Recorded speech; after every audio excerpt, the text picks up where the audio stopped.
तो आप सभी श्रद्धालुओं का बहुत बहुत स्वागत है।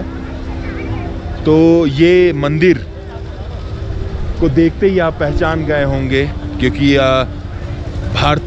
हर हिंदू भारतीय के दिल में ये मंदिर वास करता है। और आज हमें सौभाग्य मिला है कि इस मंदिर का दर्शन कर सकें, केदारनाथ जी का दर्शन कर सकें।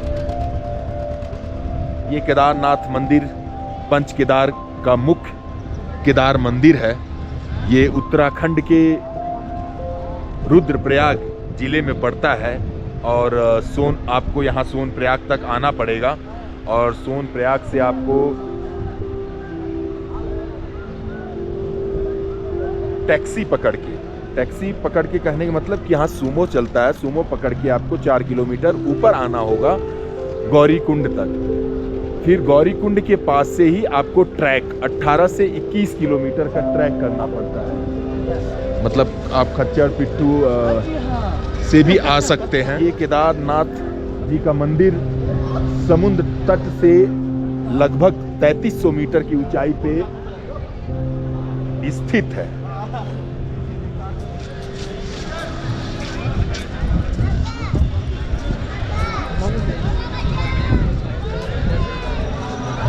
तो दोस्तों, अब केदारनाथ जी के यहाँ पे आने का जो पौराणिक कथा है उसको जान लेते हैं। कि ये मैं बता चुका था कि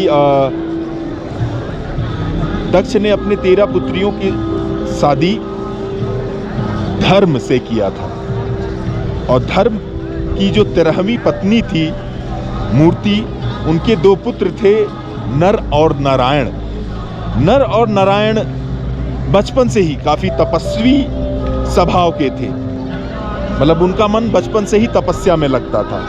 तो एक दिन माँ की वो बहुत सेवा करते हैं।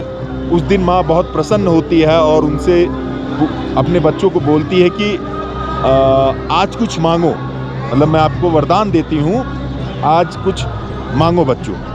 तो उन्होंने अपने माँ से मांगा कि माँ हम दोनों तपस्या करना चाहते हैं। यह बात सुनकर माँ की हृदय को थोड़ा सा दर्द हुआ, थोड़ा सा क्या बहुत सा दर्द हुआ, मगर वो वरदान दे चुकी थी और वो समय था सतयुग। सतयुग में वचन का मिथ्या होना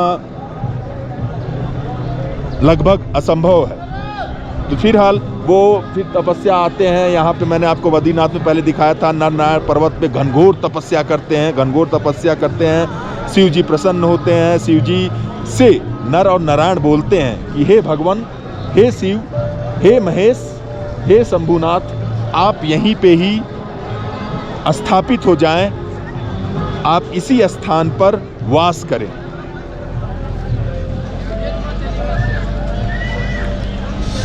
ये मंदिर का पिछला भाग है। यहाँ पे कई लोग पूजा पाठ करवाते हैं। यहाँ पे अन्य मूर्तियों का विग्रह है, मूर्तियाँ हैं, मतलब देवी देवताओं का। लोग वहाँ पूजा कर रहे हैं। यहाँ पंडित जी पूजा कर रहे हैं। और बैक साइड से देखेंगे तो इस केदारनाथ के मुख्य गर्भगृह के बाद आपको एक इस आर्किटेक्चर की बात की जाए तो एक कमरे जैसा, एक मकान जैसा जो है, उसी में ही प्रथम उधर से एक प्रवेश द्वार है और उसके दोनों तरफ द्वार हैं निकासी के लिए। अभी फिलहाल इस तरफ का निकासी निकाला गया है क्योंकि ये बरसात का समय है और ये 10% श्रद्धालुओं की भीड़ है। नहीं तो एक दिन में लाखों लाख लोग यहाँ पे आते हैं।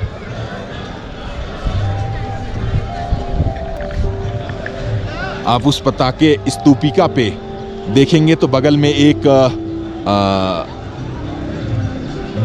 1 घंटे के नुमे में बल्ब लगा हुआ, बट उस पे जो ध्वजारोहण सफ़ेद कलर का लहरा रहा है, यदि आप देख पा रहे हो तो उस पे स्वर्णित कलर के नंदी जी लहरा रहे हैं।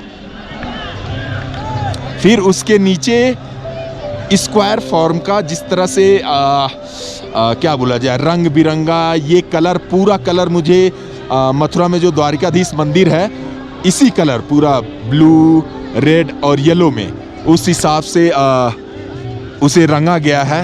उसके बाद पाषाण से काफ़ी नक्काशीदार और काफ़ी खूबसूरत यह शिवालय, यह केदारनाथ जी का निवास स्थल।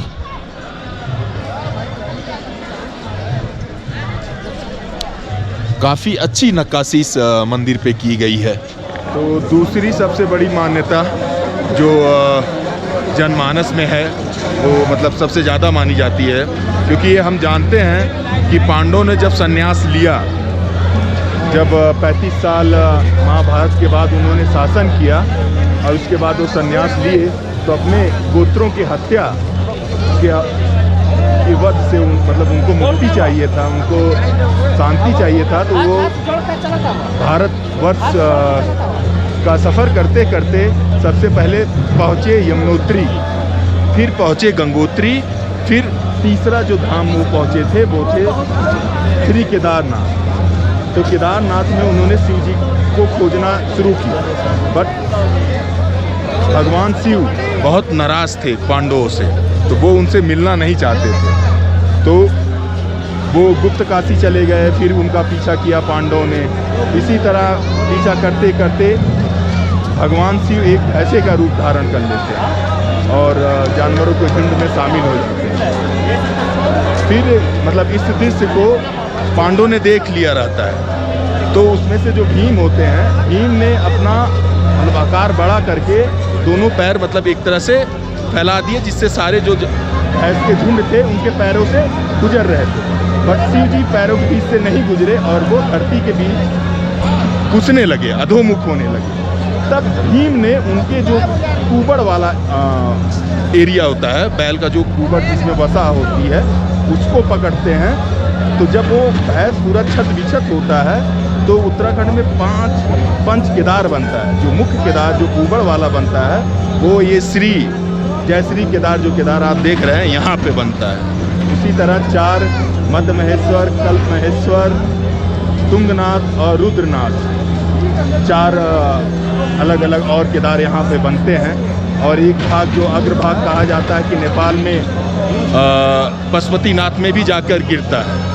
केदारनाथ जी का महिमा अपरंपार है। आप भक्तों का लाइन देख सकते हैं।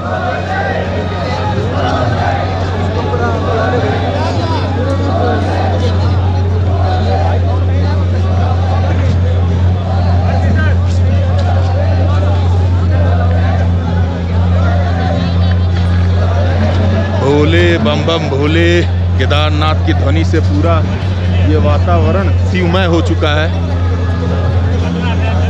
केदारमय हो चुका है। हर हर महादेव।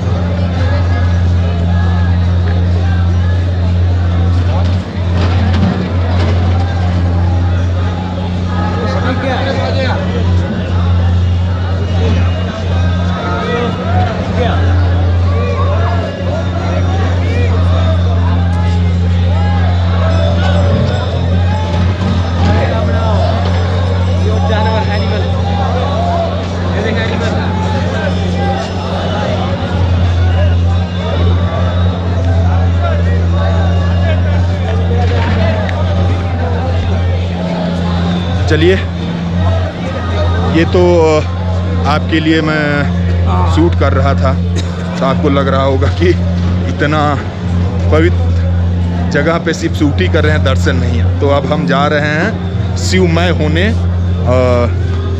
केदारमय होने। तो अगर आपको अच्छा लगा हो तो जय भोलेनाथ, बम बम भोले, जय श्री केदार।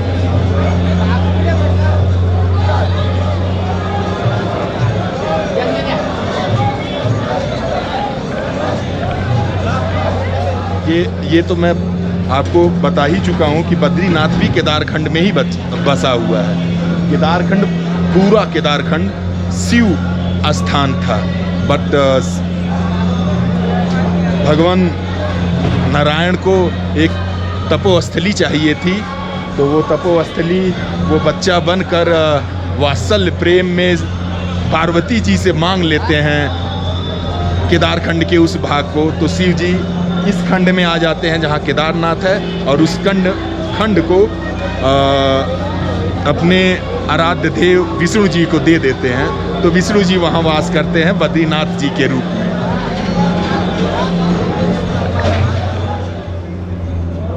ओम नमः शिवाय, ओम नमः शिवाय, ओम नमः शिवाय, ओम नमः शिवाय। हर हर महादेव, जय शिव शंभू, जय केदारनाथ, जय भोलेनाथ। ये थोड़ा सा ज़्यादा कमर्शलाइज्ड हो गया है, तो रॉनेस जो होता है वो कम हो गया है, बट अब क्या करें, इंसान इंसानी है, कलयुग ही है। तो फिलहाल मेरा उससे कोई शिकायत नहीं है। हमें भोलेनाथ से काम है, हमें केदारनाथ जी से काम है। बाकी इंसान तो कलयुग में क्या होगा और क्या है वो सब जानते हैं। हर हर महादेव।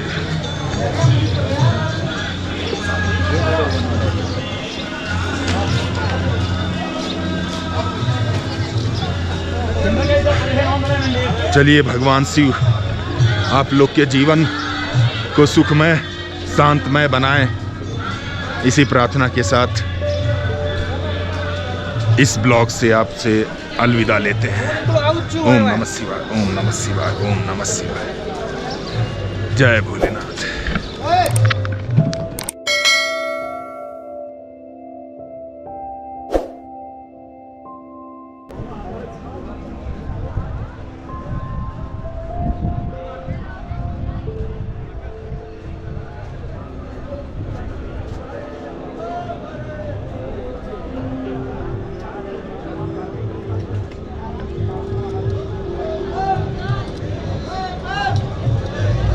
अभी हम भीमशिला का परिक्रमा लगा रहे हैं। हर हर महादेव।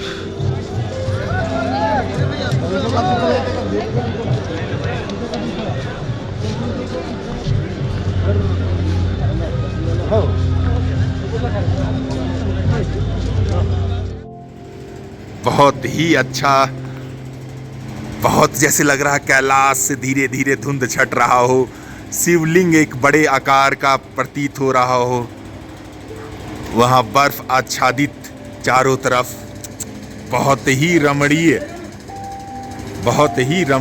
ये दृश्य है। हर हर महादेव, जय शिव शंभू, जय शिव शंभू।